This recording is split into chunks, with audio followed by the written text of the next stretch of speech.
pula. Oh, ni tak kena. Oh, banyak tu bik. Ada lagi tak lagi.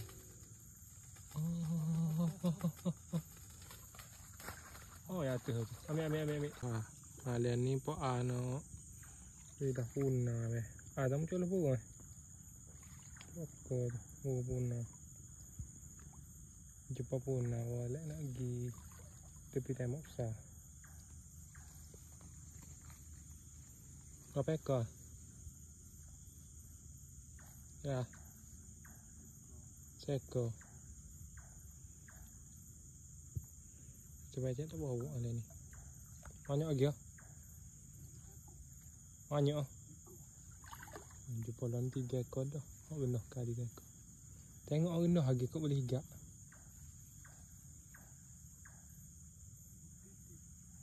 Banyak burung. Kau nak tahan buka.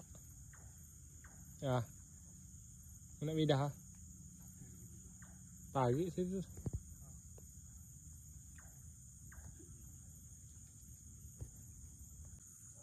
Oh, lari berat ah. Burung kapal lari tete tak.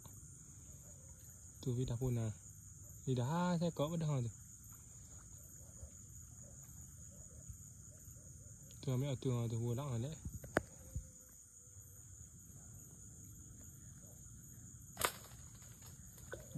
Oh, lari ekor. Ada tak?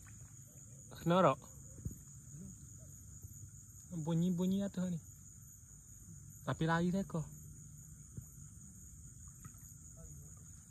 Atas lari. Terus kita tengok tu bawah ada. Ni bidah dah ekor kena. Tak ambil lagi. Tu bidah tu pula.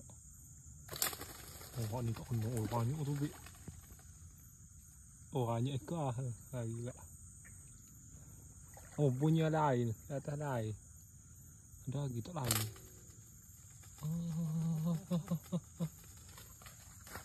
Oh, ya tu. Ambil. Ambil